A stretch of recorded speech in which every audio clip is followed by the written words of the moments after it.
নমস্কার বন্ধুরা, আজকে যেটি এক্সপ্লেন করতে চলেছি সেটি কোনো সিনেমা নয়, এটি হচ্ছে একটি কোরিয়ান ড্রামা।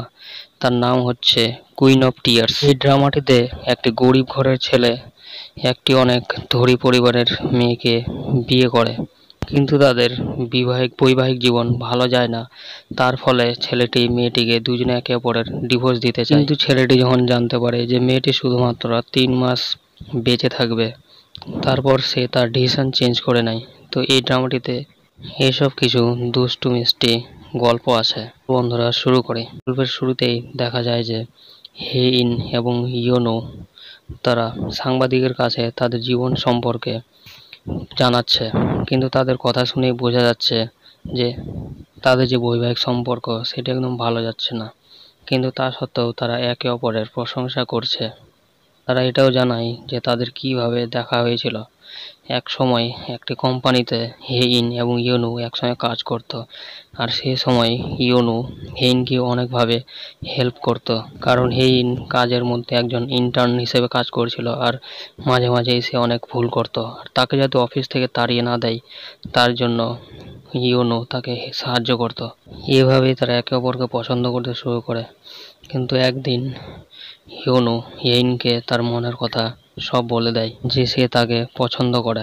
এই কথা শুনে হেইন তো অবাক হয়ে যায়, আর ইয়োনু তাকে বলে যে কোনো তাড়া নেই, সে ভাবনা চিন্তা করে এর উত্তর দিতে পারে। তারপর ইয়োনু একদিন জানতে পারে যে সে যে মেয়েটিকে ভালোবাসে মানে হেইন, সে হচ্ছে সেই কোম্পানির মালিকের মেয়ে। এটি জানার পর সে অফিস থেকে চলে যায়, কারণ সে এটি জানার পর অবাক হয়ে যায়।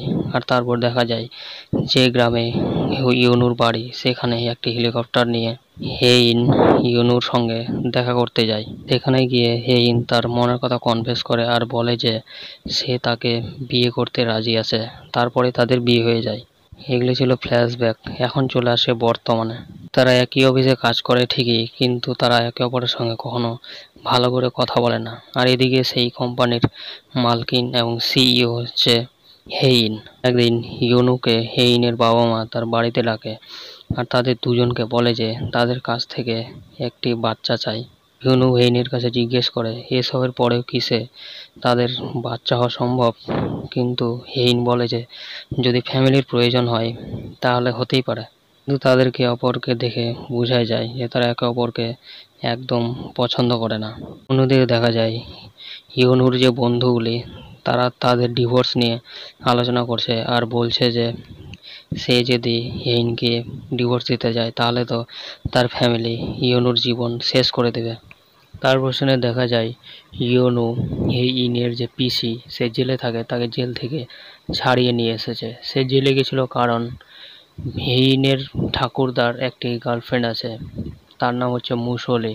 মুসলিকে হেইনের পিসি, যার নাম বংজা, সে একদম পছন্দ করে না। তার একবার চুল টেনে ধরেছিল আর তার কোমরে একবার লাথি মেরেছিল। এই অপরাধে সে জেলে থাকে, আর তাকে সেখান থেকে জেল থেকে ছাড়িয়ে নিয়ে আসে ইয়োনো। বনজা মনে করে যে মুসলি নামে সেই যে মহিলাটি, সে হয়তো সম্পত্তির লোভে তার বাবাকে ঠকিয়েছে আর ভালোবাসার নাটক করছে। তারপর দেখা যায় ইয়োনু তার বন্ধুর সাথে ডিসকাস করছে যে আমি হেইনের সাথে আর এক মুহূর্ত থাকতে পারবো না, কারণ আমাদের সব সময় তার ফ্যামিলির সঙ্গে থাকতে হয়, আর তার যে ফ্যামিলির সবাই আমাকে শুধু কাজের চাপ দেয়, নিজের জন্য একটুও সময় বের করতে পারি না, আর হেইন আমাকে অনেক অপমান করে। তারপর দেখা যায় ইয়োনু তার বন্ধুর সাথে একদিন ড্রিঙ্ক করার পর যখন বাড়িতে আসে, হেইন পায়ের আওয়াজ শুনে সেটি বুঝতে পেরে যায়, আর সে যেন তার সাথে কথা বলতে চায় আর দরজাটি খুলতে যায়, কিন্তু তাদের মধ্যে কেউ দরজা খোলে না আর একে অপরের সাথে কথাও বলে না। এর থেকে বোঝা যায় যে তারা একে অপরের সাথে কথা না বললেও তারা একে অপরের কেয়ার তো করে। তারপর ইয়োনু তার বাবা মার সাথে দেখা করতে তার গ্রামের বাড়িতে চলে যায়, আর সেখানে গিয়ে বলে যে সে হেইনকে ডিভোর্স দেবে।